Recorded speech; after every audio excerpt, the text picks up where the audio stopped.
नमस्कार। एकता शान्ति र संस्कारको संवाहक कालिका एसडीमा तपाईलाई स्वागत छ। म द्वारिका नेपाल। कालिका समाचार सुरु गरौँ प्रमुख समाचारका शीर्षकहरूबाट। समाचारको साथमा नेपालको अति लोकप्रिय motorcycle hero super Splendor. LIC Nepal, जीवन रहँदा पनि जीवन पश्चात पनि। शक्तिशाली एक्टिभ बिल्ट इन वान, अझ बढी फिज, अझ बढी सफाई। लाइफ बोय भाइरस फाइटर, यसले भाइरससँग लड्छ र तपाईलाई सुरक्षा गर्छ। संसारकै नम्बर 1 सेलिङ जम्प प्रोटेक्सन सोप ब्रान्ड।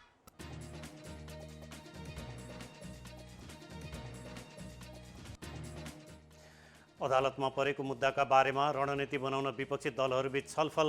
संघीय लोकतान्त्रिक गणतन्त्रलाई जोगाउन लागि परेको नेताहरूको भनाई। प्रधानमन्त्री ओलीलाई 1 वर्ष कैद र जरिवानाको माग गर्दै सर्वोच्चमा रिट। संसद विघटन विरुद्धको मुद्दामा जेठ 13 र 14 मा सुनवाई हुने।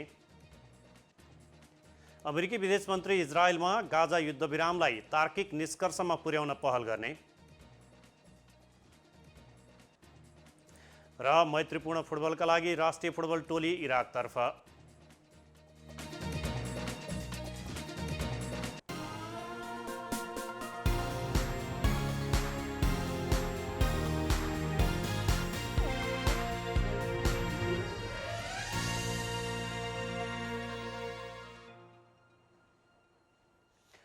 कालिका समाचार सुरु गरौँ राष्ट्रिय समाचारबाट। विपक्षी गठबन्धनले अदालतमा परेको मुद्दाबारे रणनीति बनाउन छलफल सुरु गरेको छ। विघटित प्रतिनिधि सभाका 146 सदस्यले सोमबार प्रतिनिधि सभा विघटन विरुद्ध सर्वोच्चमा रिट निवेदन दिएका थिए। यो रिटमाथि हुने बहसमा कसरी प्रस्तुत हुने भन्ने बारेमा रणनीति बनाउन विपक्षी गठबन्धनले कानुन व्यवसायी सहितको छलफल सुरु गरेको हो। सिंहदरबार स्थित नेपाली कांग्रेस संसदीय दलको कार्यालयमा भएको छलफलमा विशेष गरेर संसद विघटन विरुद्ध र सभापति शेरबहादुर देउवालाई प्रधानमन्त्री नियुक्त गर्नका लागि गरिएको प्रस्तावका सम्बन्धमा कानुनी लडाईँ कसरी अघि बढाउने भन्ने बारेमा परामर्श गर्ने काम भएको नेता रमेश लेखकले जानकारी दिनुभयो। उहाँले लोकतन्त्र नै नरहने खतरामा मुलुक पुगेकोले संघीय लोकतान्त्रिक गणतन्त्र र संविधानलाई जोगाउनका लागि नेपाली कांग्रेसको नेतृत्वमा सरकार गठनको प्रक्रियामा आफूहरू अघि बढेको बताउनु भएको छ। उहाँले संसदको बहुमत सदस्यहरूले प्रधानमन्त्रीमा नेपाली कांग्रेसका सभापति शेरबहादुर देउवालाई प्रस्ताव गर्दा प्रधानमन्त्री बनाउन अस्वीकार गर्नु संसदीय पद्धति माथिकै मजाक भएको टिप्पणी गर्नु भएको छ। उहाँले संसदीय प्रणाली अनुसारका प्रस्तावहरू अस्वीकृत हुँदै जाँदा संविधान र व्यवस्था नै नरहने खतरा बढेकोले त्यसको रक्षाका लागि न्यायिक लडाईँ अघि बढाउनु परेको बताउनुभयो। बैठकमा नेपाली कांग्रेसका सभापति शेरबहादुर देउवा, नेकपा माओवादी केन्द्रका अध्यक्ष पुष्पकमल दाहाल प्रचण्ड, जसपाका अध्यक्ष उपेन्द्र यादव, नेकपा एमालेका वरिष्ठ नेता माधव कुमार नेपाल लगायत नेताहरू सहभागी रहनु भएको थियो। प्रधानमन्त्री केपी शर्मा ओलीले अदालतको अवहेलना गरेको भन्दै उहाँलाई जरिवाना र कैद सजायको माग गर्दै सर्वोच्च अदालतमा रिट परेको छ। गएको फागुन 11 गते सर्वोच्च अदालतले दिएको आदेश विपरीत प्रधानमन्त्रीले प्रतिनिधि सभा विघटनको सिफारिस गरेको भन्दै वरिष्ठ अधिवक्ता दिनेश त्रिपाठीले अवहेलनाको रिट निवेदन दिनुभएको हो। आफ्नो रिट निवेदन दर्ताको प्रक्रियामा रहेको र बुधबार दर्ता हुन सक्ने त्रिपाठीले जानकारी दिनुभएको छ। रिटमा संविधानको धारा 128 र न्याय प्रशासन ऐनको दफा 17(2) अनुसार प्रधानमन्त्री ओलीलाई 24 घण्टाभित्र अदालतमा उपस्थित गराएर अपहेलना मुद्दामा 1 वर्ष कैद र 10,000 सम्म जरिवाना तिराउन माग गरिएको छ।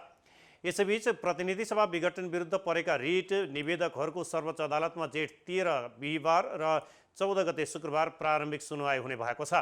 संवैधानिक इजलासमा नपरेका निवेदनहरू आगामी बिहिबार सुनवाई हुनेछ भने संवैधानिक इजलासमा सुनवाई माग भएका निवेदनहरूमाथि शुक्रबार संवैधानिक इजलासमा नै सुनवाई हुने सर्वोच्चले जनाएको छ।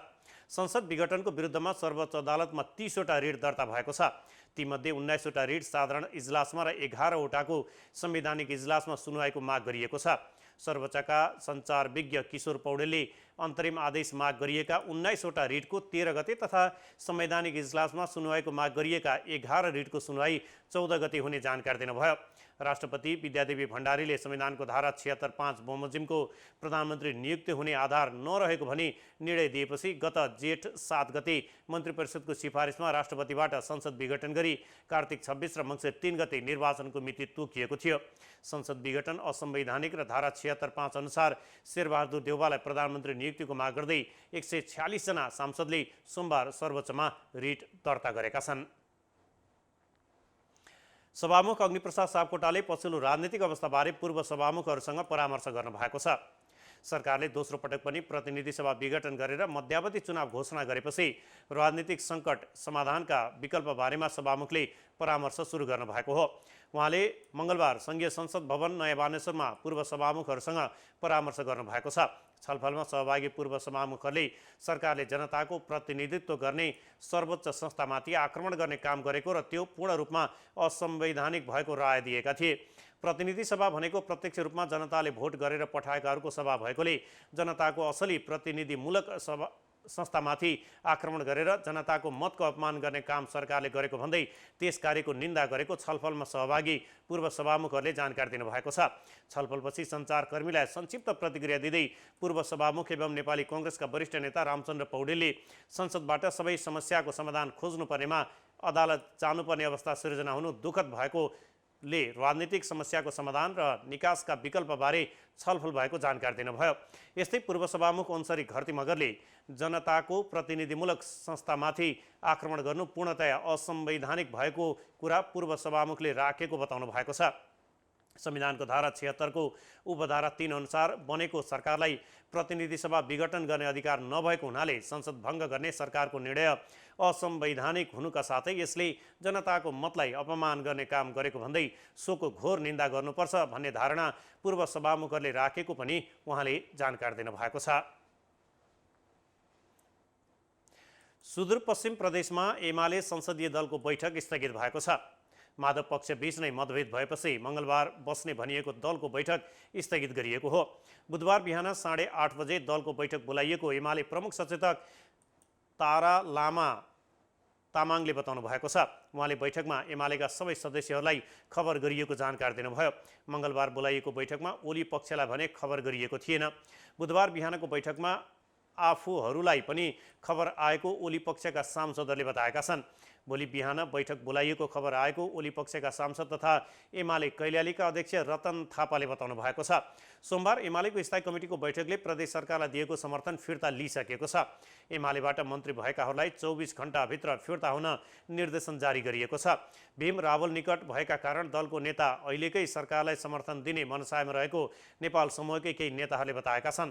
तर केही नेपाल पक्षका सांसदहरू भने केन्द्रको निर्देशन पालना गर्नुपर्नेमा रहेका छन्। समसामयिक विषयमा छलफल गर्ने भनेर सांसदहरूलाई बोलाइएको छ। मङ्गलबार 8636 जनामा कोरोना संक्रमण पुष्टि भएको छ भने 169 जनाको ज्यान गएको छ। देशभरका प्रयोगशालामा 22306 नमुनाको PCR टेस्ट गर्दा 8387 र 630 एन्टिजेन परीक्षण गर्दा 249 जना गरी 8636 जनामा कोरोना संक्रमण पुष्टि भएको हो। यससँगै सक्रिय संक्रमितको सङ्ख्या 1,17,261 पुगेको स्वास्थ्य तथा जनसङ्ख्या मन्त्रालयले जनाएको छ। हालसम्म 5,28,848 संक्रमित भएका छन्। उनीहरूमध्ये 4,04,887 जना संक्रमण मुक्त भएका छन्। आज 6,404 जना संक्रमण मुक्त भएका हुन्। हालसम्म 6,700 जनाको मृत्यु भइसकेको छ। एकता शान्ति र संस्कारको सम्भाग कालिका एसडीमा प्रसारित कालिका समाचारमा पालो भएको छ विज्ञापनको। तर त्यसभन्दा अगाडि प्रमुख समाचारका शीर्षकहरू। कालिका समाचारको साथमा नेपालको अति लोकप्रिय motorcycle hero super Splendor. LIC Nepal, जीवन रहँदा पनि जीवन पश्चात पनि। शक्तिशाली एक्टिभिटी 1, अझ बढी फिज, अझ बढी सफाई। लाइफ बोय भाइरस फाइटर, यसले भाइरससँग लड्छ र तपाईलाई सुरक्षा गर्छ। संसारकै नम्बर 1 सेलिङ जम्प प्रोटेक्सन सोप ब्रान्ड।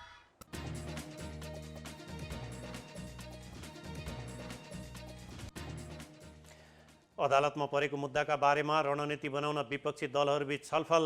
संघीय लोकतान्त्रिक गणतन्त्रलाई जोगाउन लागि परेको नेताहरूको भनाई। प्रधानमन्त्री ओलीलाई 1 वर्ष कैद र जरिवानाको माग गर्दै सर्वोच्चमा रिट। संसद विघटन विरुद्धको मुद्दामा जेठ 13 र 14 मा सुनवाई हुने। अमेरिकी विदेश मन्त्री इजरायलमा गाजा युद्धविरामलाई तार्किक निष्कर्षमा पुर्याउन पहल गर्ने र मैत्रीपूर्ण फुटबलका लागि राष्ट्रिय फुटबल टोली इराकतर्फ।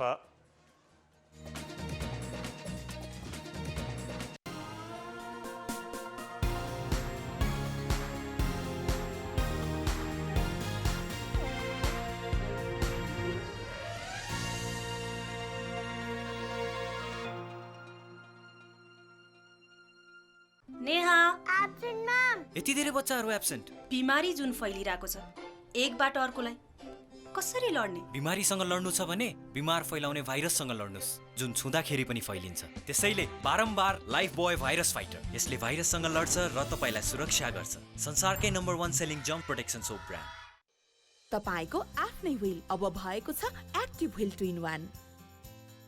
नीलो र सुन्तला रङको चम्किलो दानायुक्त एक्टिभ व्हील 2 in 1 ले दिन्छ अझ बढी फिज र अझ बढी सफाई।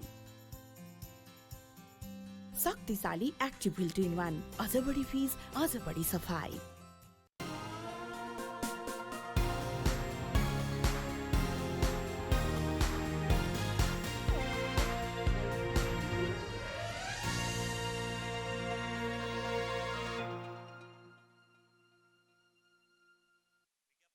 कालिका समाचारमा स्वागत छ। अब स्थानीय समाचार। मिडिया नेपाल चितवन शाखालाई स्वास्थ्य सामग्री प्राप्त भएको छ। मंगलबार 72 थान सेनिटाइजर, 20 थान मास्क पुष्पाञ्जली अस्पताल प्राली भरतपुरले सहयोग गरेको हो। एक सामान्य भेट गरी अस्पतालले मिडिया नेपाल चितवन शाखाका अध्यक्ष समीक्षा पुरीलाई स्वास्थ्य सामग्री हस्तान्तरण गरेको हो। कोरोनाको कहरमा अग्रपङ्क्तिमा खटिएका सञ्चारकर्मीहरूको सुरक्षाका लागि मध्यनजर गर्दै सहयोग प्रदान गरेको अस्पतालका अध्यक्ष चेतनाथ वाग्लेले बताउनु भएको छ। सर्वसाधारण सुरक्षित हुनका लागि घरमा बसिरहेको समयमा सञ्चारकर्मीहरू डर त्रास नबनी आफ्नो कार्यक्षेत्रमा खटिएको भन्दै सो सहयोगले मनोबल वृद्धि हुने उहाँले विश्वास व्यक्त गर्नुभएको छ। यस्तै अस्पतालका व्यवस्थापक सुजन अधिकारीले कोरोनाको महामारीमा समाचारको माध्यमबाट जनमानसमा सचेतना फैलाउने र खबरदारी गर्ने काम मिडियाले गरेको बताउनुभयो।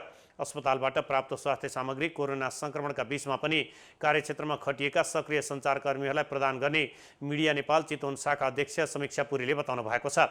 सहयोगले सञ्चारकर्मीमा हौसला प्रदान गरेको भन्दै पुष्पाञ्जली अस्पताल प्रालीप्रति मिडिया नेपालले आभार व्यक्त गरेको छ। कालिका समाचारमा अब अर्थ समाचार।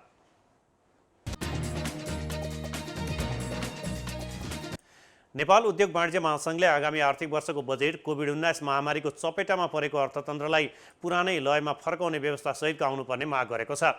कोभिड-19 सङ्क्रमणको पहिलो लहरबाट नराम्रोसँग थला परेको अर्थतन्त्र पुरानै लयमा फर्कन नपाउँदै दोस्रो लहरको चपेटामा परेको भन्दै महासङ्घले बजारलाई चलायमान बनाउने गरी सरकारले विशेष कार्यक्रम ल्याउनुपर्ने माग गरेको छ। महासङ्घले महामारीबाट जनताको जीवन रक्षाका लागि खोप र स्वास्थ्य पूर्वाधारसँगै अर्थतन्त्रलाई चलायमान बनाउने विषयलाई पनि सरकारले प्राथमिकतामा राख्नुपर्ने बताएको छ। न्युज एजेन्सी नेपालसँग कुरा गर्दै महासङ्घ अध्यक्ष शेखर गोल्छाले गत वर्ष महामारी नियन्त्रणका लागि गरिएको बन्दाबन्दीका कारण नकारात्मक दिशामा गएको अर्थतन्त्र पुरानै लयमा फर्कन नपाउँदै कोभिड-19 को दोस्रो लहरले छोपेपछि अर्थतन्त्र फेरि ठप्प रहेको भन्दै बजेटले बजार चलायमान बनाउने गरी अर्थतन्त्रका मुद्दाहरूको सम्बोधन गर्नुपर्ने बताउनुभयो। त्यसैगरी महासङ्घका वरिष्ठ उपाध्यक्ष चन्द्र ढकालले आगामी बजेटले कोभिड महामारीबाट नागरिकलाई बचाउनका लागि खोप र स्वास्थ्य पूर्वाधारको व्यवस्थालाई पहिलो प्राथमिकतामा राख्नुपर्ने बताउनुभयो। त्यसैगरी उहाँले कोभिड-19 महामारीबाट नराम्रोसँग प्रभावित भएको अर्थतन्त्रलाई पुरानै लयमा फर्काउनका लागि आर्थिक गतिविधि बढाउने र रोजगारी सृजना गर्ने गरी व्यावसायिक क्षेत्रलाई प्राथमिकता दिने कार्यक्रमहरू बजेटमा समावेश गरिनुपर्ने बताउनुभयो। ढकालले साना तथा मझौला व्यवसाय र कच्चा पदार्थमा आधारित उद्योगलाई पनि प्राथमिकता दिई समग्र 70% राजस्वमा योगदान पुर्याउने निजी क्षेत्रलाई पुरानै लयमा फर्काउने गरी बजेट आउनुपर्ने बताउनु भएको छ। कालिका समाचारमा अब अन्तर्राष्ट्रिय समाचार। संयुक्त राज्य अमेरिकाका विदेश मन्त्री एन्टनी ब्लिङ्केन गाजा युद्धविरामलाई तार्किक निष्कर्षमा पुर्याउने उद्देश्यका साथ मध्यपूर्वको यात्राका क्रममा इजरायल पुग्नु भएको छ। उहाँले 1 दशकभन्दा बढी समयसम्म अवरुद्ध बनेको बृहत शान्ति प्रक्रियालाई तार्किक निष्कर्षमा पुर्याउन मध्यस्थताका लागि मध्यपूर्वको भ्रमण गर्नुभएको हो। प्यालेस्टाइनी विभाजन तथा इजरायली कट्टरपन्थी नेतृत्वका कारण जेरुसलेम र वरपरको पवित्र धार्मिक स्थलहरूमा 1 दशकभन्दा लामो समयदेखि शान्ति प्रक्रियाका लागि जटिल समस्या बनेको विषयलाई मिलाउन सहजीकरण गर्ने बताइएको छ। केही दिन पहिले रोकिएको 11 दिन लामो गाजा युद्धका कारण 250 व्यक्तिले ज्यान गुमाएका छन्। मारिनेमा अधिकांश प्यालेस्टाइनी परेका र इजरायली तथा प्यालेस्टाइनी पक्षबीच भएको रकेट आक्रमणका कारण कम्तीमा 100 महिला तथा बालबालिकाको समेत ज्यान गएको छ। कालिका समाचारमा अब खेल समाचार। नेपाली राष्ट्रिय फुटबल टोली मङ्गलबार इराकतर्फ जाँदैछ। कतार एयरवेज मार्फत दोहा हुँदै नेपाली टोली मङ्गलबार राति इराक पुग्ने अखिल नेपाल फुटबल सङ्घ एन्फाले बताएको छ। इराकसँगको मैत्रीपूर्ण खेल र विश्वकप तथा एएफसी एसियन कपको संयुक्त छनौटका लागि भ्रमणमा निस्केको नेपाली टोलीले 29 मेमा इराकसँग मैत्रीपूर्ण खेल खेल्नेछ। त्यस्तै संयुक्त छनौट अन्तर्गत जुन 3मा चाइनिज ताइपेईसँग, जोर्डन विरुद्ध जुन 7मा र अस्ट्रेलिया विरुद्ध जुन 11मा कुवेतमा खेल्नेछ। मुख्य प्रशिक्षक अब्दुल्लाह अल मुताइरीको नेतृत्वमा पहिलोपटक मैदानमा उत्रिन लागेको नेपाली टोलीमा अहिले धेरै नयाँ युवा खेलाडी समेटिएका छन्। एकता, शान्ति र संस्कारको संवाद कालिका एसडीमा प्रसारित कालिका समाचारको अन्त्यमा प्रमुख समाचारका शीर्षकहरू पुनः एकपटक। समाचारको साथमा नेपालको अति लोकप्रिय motorcycle hero super Splendor. LIC Nepal, जीवन रहँदा पनि जीवन पश्चात पनि। शक्तिशाली एक्टिभ व्हील 2-in-1, अझ बढी फिज, अझ बढी सफाई। लाइफ बोय भाइरस फाइटर, यसले भाइरससँग लड्छ र तपाईलाई सुरक्षा गर्छ। संसारकै नम्बर 1 सेलिङ जम्प प्रोटेक्सन सोप ब्रान्ड।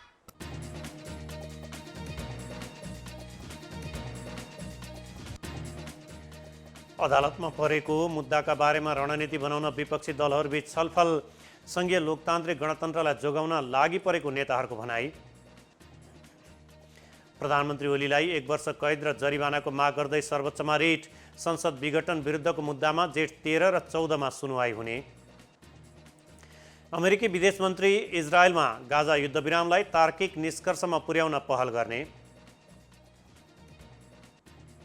र मैत्रीपूर्ण फुटबलका लागि राष्ट्रिय फुटबल टोली इराकतर्फ।